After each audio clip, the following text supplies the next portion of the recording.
Kamusta mga kapang Pinoy?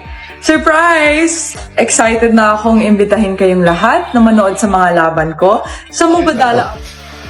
I wanted to adapt. Si Bong ang may ayaw. Ang feeling ko kasi that has to be mutually agreed by both parties. Shocking scandal. Alexandra Eala erupts at Boy Abunda just before the Australian Open 2026. Welcome back to Cortiva Tennis Champions, where we bring you the most explosive stories from the world of tennis. Today, we have a bombshell that will shake you to your core. If you thought you knew everything about Alexandra Eala, the sweet and humble princess of Philippine tennis, think again. This is drama, controversy, and the fire of a champion who is no longer playing nice. Before we dive into the madness, make sure you hit that subscribe button and turn on notifications, because you won't want to miss a single update on what's about to unfold at the Australian Open. So, here's the scene, a closed-door confrontation that has left fans stunned. The interview was set, perfect lighting, cameras rolling, and sitting across from our tennis prodigy was none other than Boy Abunda, the legendary host who has interviewed everyone from presidents to pop stars. What was supposed to be a simple, feel-good pre-Australian Open segment chatting about training, excitement for Melbourne, and messages for the fans quickly turned tense.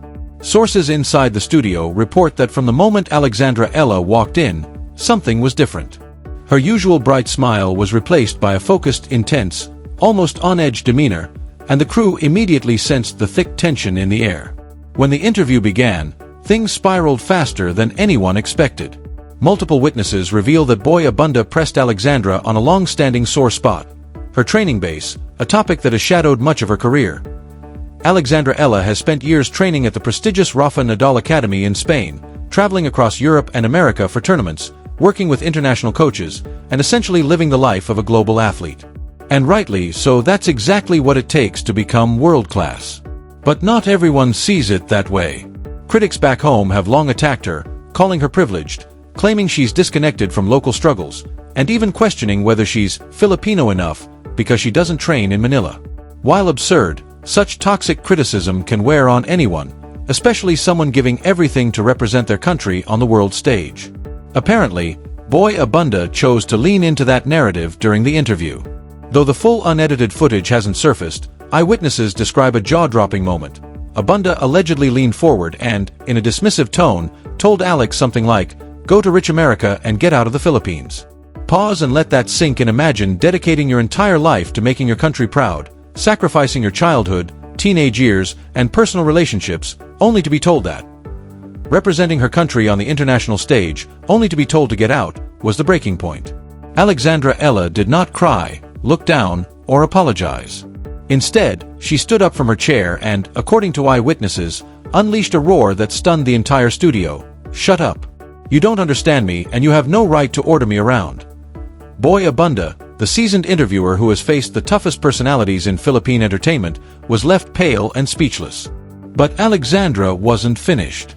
Witnesses report that she reached into her bag and pulled out a thick stack of official-looking documents, slamming them onto the floor with such force that the sound echoed through the room. The crew froze. The cameras were still rolling. Nobody knew what to do. What were those documents? That's the million-dollar question, and the story only gets wilder from there. Reports say Alexandra Eala then completely turned the tables.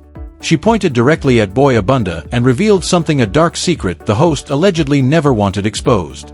While nothing has been officially confirmed, sources hint it involved business dealings, political connections, or possibly a personal betrayal. Whatever it was serious enough that the director in the control room immediately shouted to cut the feed. Panic ensued. "Cut it! Cut the cameras!" The screens went black, but it was already too late. Roughly 30 seconds of the raw, unfiltered confrontation had leaked online, and the internet erupted. Within hours, clips were spreading across Twitter, Facebook, and TikTok, with hashtag Alex Eala screams trending worldwide. Filipino households were buzzing with debate. Was she justified in standing up for herself, or had she been disrespectful? Did Boy Abunda deserve it? The discussion raged on, and it shows no signs of stopping. While Manila tabloids and gossip shows dissected every frame of the leaked footage, Alexandra Eala was already on a plane to Australia, and she didn't hide, apologize, or crumble under the pressure. She went straight to work. Landing in Auckland for the ASB Classic, she played with a level of aggression and intensity unseen in years, hitting harder, moving faster, and exuding a fiery determination that terrified her opponents. She stormed through the early rounds, dominating Poland's seasoned veteran Magdala Linette, and reached the semi-finals, where she fell to China's Wang Senu. Critics immediately pounced, claiming she couldn't handle the pressure, distracted by the scandal, or mentally weak, but anyone who actually follows tennis knows that reaching a WTA semi-final under such media fire is a monumental achievement. Then came the Kwang Classic, technically an exhibition, but fiercely competitive as top players used it as a tune-up for the Australian Open.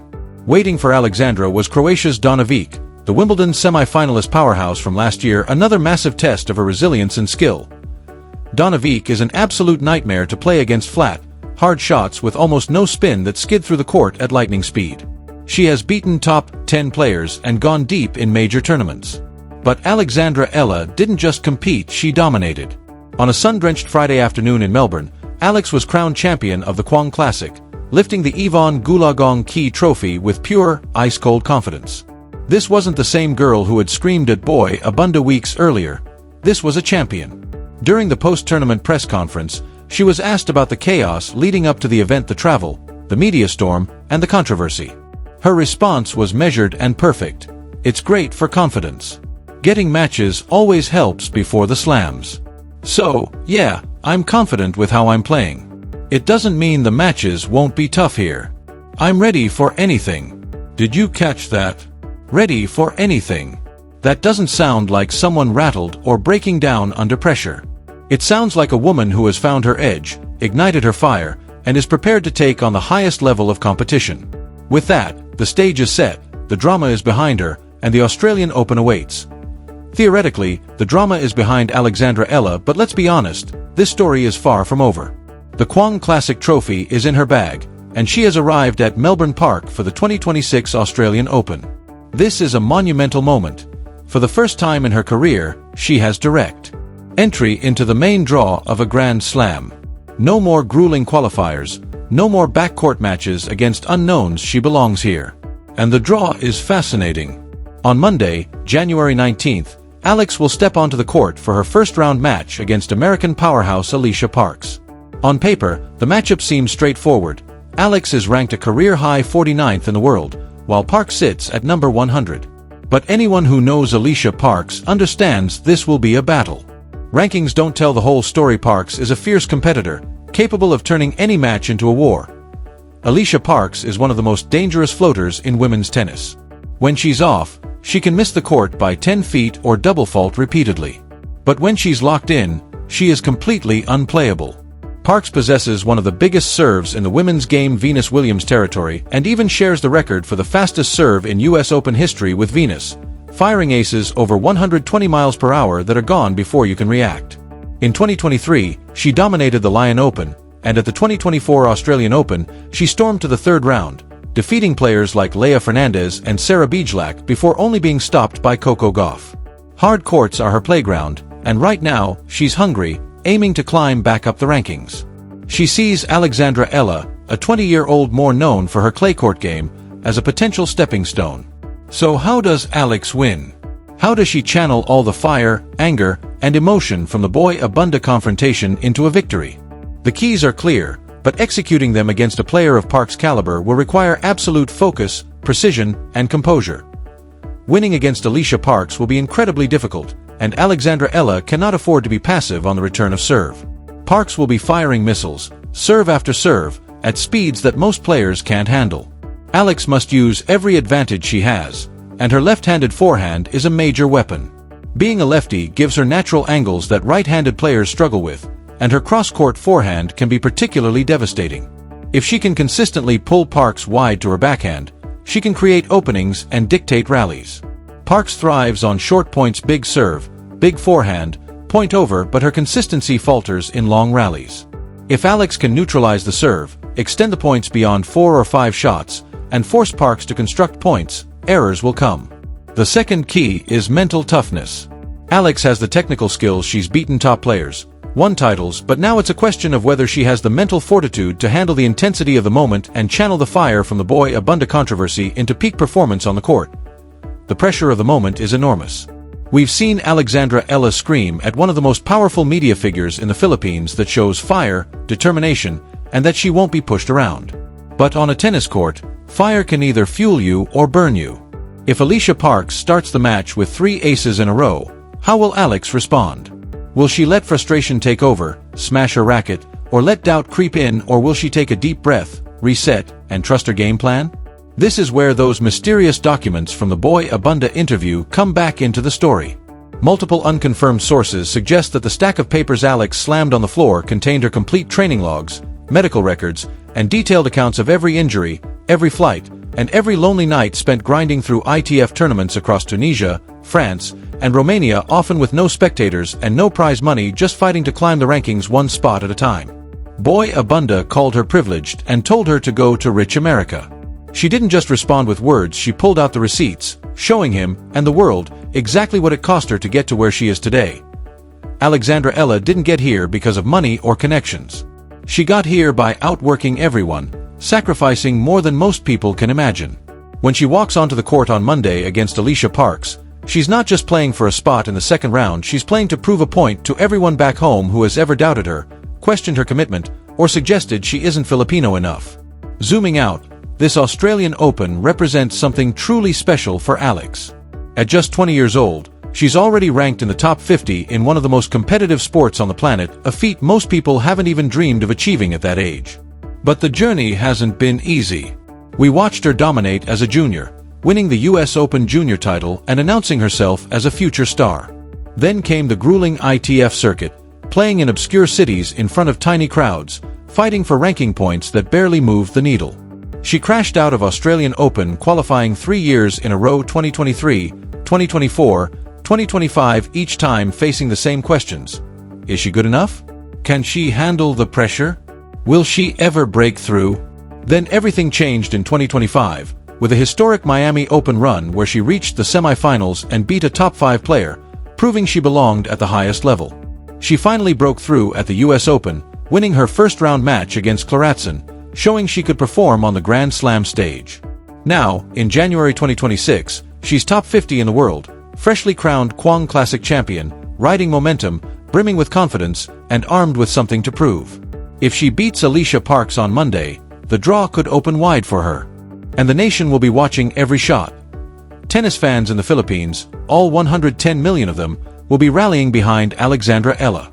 Globally, the narrative writes itself. The girl who was told to get out of the Philippines comes back and conquers the Australian Open. It's the kind of underdog story that inspires the next generation of Filipino athletes and would make a perfect Netflix documentary. But before any of that can happen, she has to survive Monday's first-round match against Alicia Parks, which promises to be an absolute battle. Analysts are divided. Some say Parks' power and aggressive, serve-dominated game, amplified on Melbourne Park's fast courts, gives her the edge, exploiting Alex's vulnerable second serve. Others, however, those who saw Alex at Kwong, witnessed the fire in her eyes, or the viral clip of her standing up to Boy Abunda, believe she has finally found her inner champion. She has discovered the edge, the ruthless refusal to lose that separates great players from good ones. She's no longer the polite kid asking permission to be at the table. She's the woman demanding her seat and daring anyone to challenge her. And the trends are in her favor. Parks has started the season 1-2, losing early in Auckland and failing to qualify in Hobart, while Alex made the semis in Auckland and then won the Kwong Classic, peaking at exactly the right moment. That anger, that fire from the Boy Abunda incident, is working in her favor. Yet one question still looms large. What exactly did Alex reveal about Abunda in that explosive interview? Was it a business scandal, political connections, or a personal betrayal she had held onto for years? Our team is investigating, combing archives and sources, determined to uncover what really happened in those final moments before the feed was cut. When that story breaks, you will hear it first here on Courtiva Tennis, because unlike the mainstream media chasing clicks, we're following the full truth. Here's what we know for certain. Alex slammed those documents down for a reason. She wanted the world to see that she is unafraid of the establishment, unafraid of powerful media figures, and unafraid of anyone who questions her dedication. That fearless attitude is exactly what you need to win a Grand Slam. The courage to stand up for yourself, to fight, and to face your critics and say, "You're wrong about me, and I'm going to prove it." Champions, mark your calendars. Monday, January 19th, Australian Open, First round Alexandra Eala versus Alicia Parks. This is not just another match. This is a young woman fighting for her identity, for her place in the sport, for the respect she's earned through years of sacrifice. She's responding to every doubter, every hater, every talk show host who thought they could push her around. She told them to shut up now. Her racket will do the talking. Will she crumble under the weight of pressure and controversy, or will she channel that fire into a victory that announces her as a legitimate Grand Slam contender? All signs point to the latter. The stage is set, the momentum is hers, and the tennis world is watching. I wanted to adapt. Si Bong ang may ayaw. Ang feeling ko kasi that has to be mutually agreed by both parties. Sobrang di ko pa mapaniwala. Maraming salamat sa suporta. Sana patuloy yung suporta niyo sa akin at